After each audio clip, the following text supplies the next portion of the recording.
Hello and welcome. This is the Greenbrier Valley Church of the Nazarene with your daily devotion for Saturday, June the 4th. Starting with the $500,000 Mobilization Prayer Journal, we are reading from the book of 1 Peter chapter 3 verse 12. For the eyes of the Lord are on the righteous, and his ears are attentive to their prayer. But the face of the Lord is against those who do evil. Our scripture insights today are written by Rob Songer, who's a district superintendent in Central California. Here's what Rob writes. A few years ago, our kids and grandkids were spending a day at the lake with friends. The grandkids were having a great time with the other kids swimming in the lake. Our grandson, without realizing it, had gotten into the deep water and was suddenly in serious trouble. He began crying out for help, but there was too much wind and commotion from all the people around. No one heard his cries. That is, no one except his mom. With the ears that only a parent has for his or her children, she was able to discern his desperate cry above all the other noises and was instantly on her way with great big strokes of love, rushing to his rescue. I am convinced that in that same way, our Father hears our cries above all the other noise when we are in deep need. Perhaps our greatest need is to simply acknowledge when we are in over our heads. Lord, hear our cry.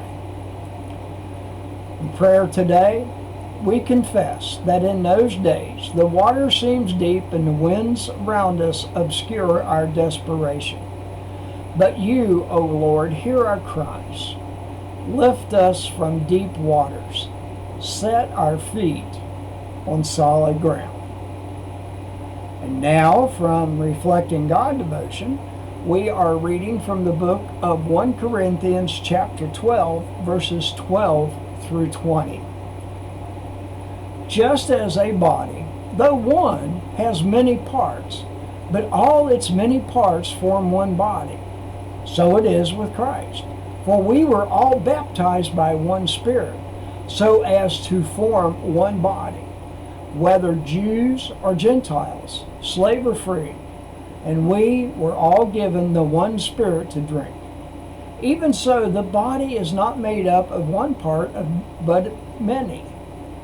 Now, if the foot should say, because I am not a hand, I do not belong to the body, it would not for that reason stop being part of the body. And if the ear would say, because I am not an eye, I do not belong to the body, it would not for that reason stop being part of the body. If the whole body were an eye, where would the sense of hearing be? If the whole body were an ear, where would the sense of smell be? But in fact, God has placed the parts in the body, every one of them, just as He wanted them to be. If they were all one part, where would the body be? As it is, there are many parts, but one body. The article today is Being Honest About Our Part by Timothy Brooks. Which part of the body are you?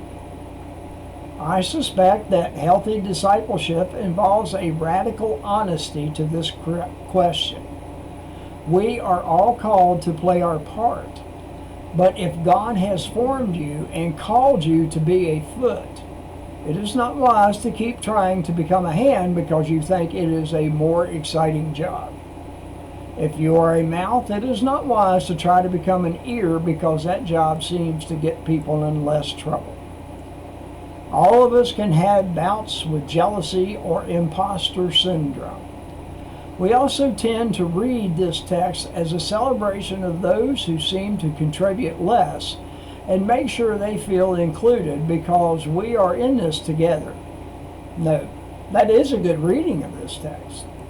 However, it is also important to spend time in prayer with a trusted mentor, searching the scriptures for inspiration, to discern the God-given role you are to play.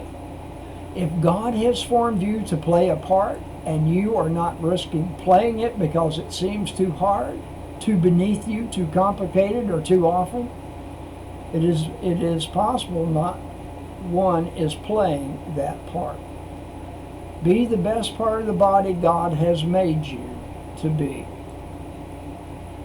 The hymn is "We Gather Together," which is a Netherlands folk hymn. Beside us to guide us, our God with us joining, ordaining, maintaining his kingdom divine. And from the 19th Psalm, verses 8 and 9. The precepts of the Lord are right, giving joy to the heart. The commands of the Lord are radiant, giving light to the eyes. The fear of the Lord is pure, enduring forever. And this is your daily devotion for Saturday, June the 4th. Have a blessed day.